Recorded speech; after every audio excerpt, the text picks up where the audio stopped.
नमस्कार दोस्तों, मेरा नाम मिथिलेश सिंह है। आज जो है आप लोगों के बीच बहुत ही पावरफुल पर्सनालिटी के बारे में बात करने जा रहा हूं, जिनका नाम है सरदार वल्लभ भाई पटेल।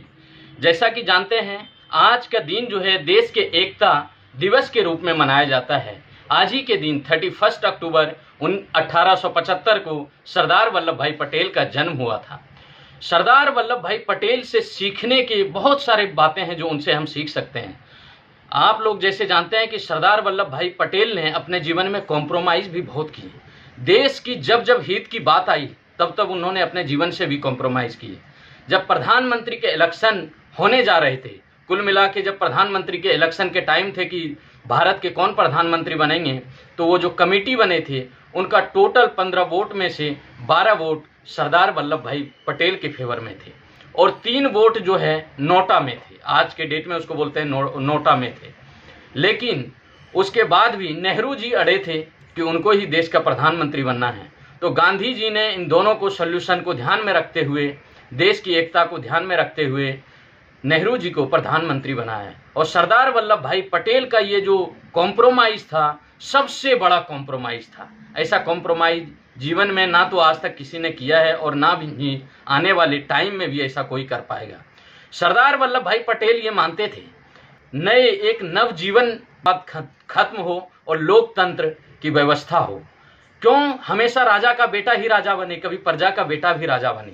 और इन्होंने कुल मिला के जो देश में 565 रियासतें थे, अलग अलग बिखरे हुए रियासतें थे। जब अंग्रेज शासन करने आए थे उस टाइम तो एक थे, लेकिन इन्होंने सारे रियासतों को बहुत सारे टुकड़ों में बांट दिया था। तो इन सभी को ये अंग्रेज की जिम्मेदारी थी कि 565 रियासतों को वापिस एकत्रित करके वो यहाँ से जाए। लेकिन उन्होंने जो है अपना कूटनीति करके और देश को विभाजन करके और यहाँ से वो निकलने लगे। तो देश के सामने बहुत बड़ा संकट आ गया था कि देश आखिर करे तो करे क्या और कैसा आगे का भविष्य हो। इस तरह से यहाँ के लोगों, यहाँ के राजाओं, यहाँ के अलग अलग क्षेत्रों को 3 ऑप्शन मिला था, या तो वो इंडिया के साथ रहे, या तो पाकिस्तान के साथ रहे, या इंडिपेंडेंट रहे। तो देश का जो होम मिनिस्टर है भारत का, वो सरदार वल्लभ भाई पटेल को बनाया गया था। और इन्होंने अपना पूरा जैसे भी छल बल या जो भी बोले अपने भाषा में, उन्होंने पूरा प्रयोग किया और देश के 565 रियासतों को मिलाया, एक एक करके सब मिलाया। हालांकि हैदराबाद, जूनागढ़ ये मिलने को तैयार नहीं थे, किसी भी कीमत पे मिलने को तैयार नहीं थे। और हैदराबाद जो है सेंटर पार्ट था, वहां से जो ट्रेनें जाते थे उसमें लूटा मारी और बहुत सारे लॉसेस झेलने पड़ते थे। सरदार वल्लभ भाई पटेल जानते थे ये यदि ऐसा रह गया तो बहुत बड़ा नुकसान होगा। तो सितंबर का महीना था, उस टाइम जो है बहुत बड़ा ऑपरेशन पोलो चलाया गया। ये 1948 की बात है। 1948 में ऑपरेशन पोलो चलाया गया और हैदराबाद पे अटैक किया गया और 5 दिन के कंटिन्यूअस लड़ाई के बाद फाइनली हमारी जीत हुई और वहाँ के जो राजा थे उनको झुकना पड़ा। इस तरह वहाँ से भी समझौता हुआ, फिर जूनागढ़ से भी समझौता हुआ। उसके बाद भोपाल के राजा भी थोड़ा सा अलग जा रहे थे, उन्होंने भी अपने आप को सरेंडर कर दिया, सरदार वल्लभ भाई पटेल। इसीलिए इनको सरदार वल्लभ भाई पटेल के साथ साथ लौह पुरुष भी बोले जाते हैं। ये बहुत ही पावरफुल इंसान थे। इनका पावर आप इतना समझ सकते हैं, आज यदि इंडिया वो 565 रियासतों में होता तो कुल मिला के इंडिया का भाग्य कुछ इस तरह होता कि हम यदि बिहार से गुजरात आते तो हमें वीजा लेना पड़ता, हमें पासपोर्ट बनवाने पड़ते, हमें बहुत सारे परमिशन लेने पड़ते। हम बिहार से झारखंड नहीं आ सकते थे, झारखंड से मध्य प्रदेश नहीं आ सकते थे। ये सारे चीज़ों को, सब चीज़ों को हटा के सरदार वल्लभ भाई पटेल ने पूरे गुच्छों को इस तरह बांधा। इसीलिए इनको बोलते हैं, आज के दिन को बोलते हैं कि देश का एकता दिवस सरदार वल्लभ भाई पटेल के नाम से ही मनाए जाते और मनाया भी जाना चाहिए। और सरदार वल्लभ भाई पटेल का एक मानना था और उनका सपना भी था कि देश में परिवारवाद खत्म हो। राजा का बेटा ही राजा क्यों बने? अगर राजा का बेटा ही राजा बनेगा तो देश आगे कैसे बढ़ेगा? और आज भी देख सकते हैं देश के अलग अलग क्षेत्र में अलग अलग जो है परिवारवाद को बढ़ावा दे रहे हैं। कई देखेंगे, कई पीढ़ियां हैं, वो मुख्यमंत्री बने, उनका लड़का ऐसे होते जा रहे हैं अलग अलग। किसी का नाम लेके टारगेट करना सही नहीं है, लेकिन आप लोग सोचिए ऐसा नहीं होना चाहिए, चाहे कोई भी हो, चाहे हम हैं या कोई भी हो। तो इस तरह सरदार वल्लभ भाई पटेल के अलग अलग अलग अलग उन्होंने काम किया। 1930 के आसपास, 1930 से 35 के करीब, जब गुजरात में फ्लैग बहुत बड़े पैमाने पे फैल चुके थे, तो उस टाइम इन्होंने आम के वृक्ष का सहारा लिया और वहीं अपना ऑफिस बनाया और बहुत सारे मेडिकल अधिकारियों के द्वारा और अलग अलग सहयोग लेके इस बीमारी से भी लड़ने की कोशिश किया और इस तरह उन्होंने जो है अपना बहुत बड़ा देश में योगदान दिया।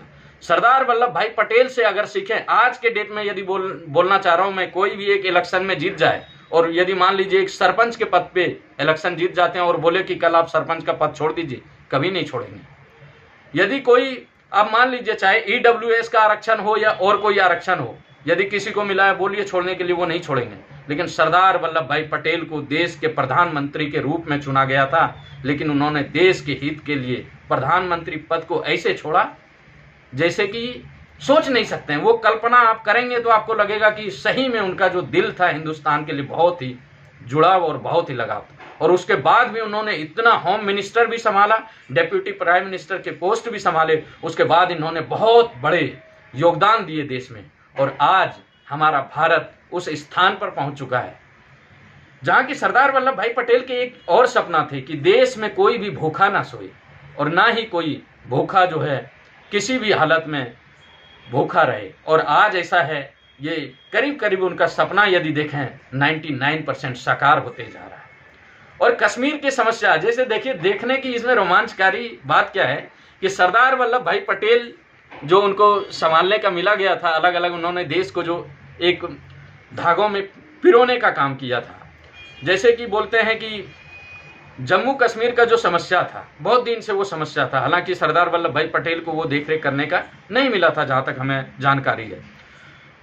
लेकिन आप देखिए, वापिस प्रधानमंत्री नरेंद्र मोदी, वो भी गुजरात के बनते हैं और आज जो है जो 370 थे जम्मू कश्मीर के, वो खत्म कर देते हैं। 370 धारा जो लगा हुआ था, जो आर्टिकल बोल सकते हैं जो था, वो पूरी तरह से खत्म करके और देश में एक अच्छे सुशासन की व्यवस्था कायम करते हैं। इस तरह इनका जो सपना था, सरदार वल्लभ भाई पटेल का बहुत सारे सपने उन्होंने देखे थे जो उनके लिए तो वो कर पाना संभव नहीं था, लेकिन आज जो है धीरे धीरे उनके सारे सपने पूरे होते जा रहे हैं। उनका बहुत सारा सपना आप देखेंगे सरदार वल्लभ भाई पटेल के, तो मैं कई बार बायोग्राफी देखते रहता हूँ और जब भी मुझे टाइम मिलता है, तो वो ऐसे महापुरुष थे जिनमें लीडरशिप की क्वालिटी थी और दूसरी बात कॉम्प्रोमाइज, जीवन में कॉम्प्रोमाइज करने की, और अलग अलग उनकी क्षमताएं, जितना पढ़ें जितना समझें उतना कम है।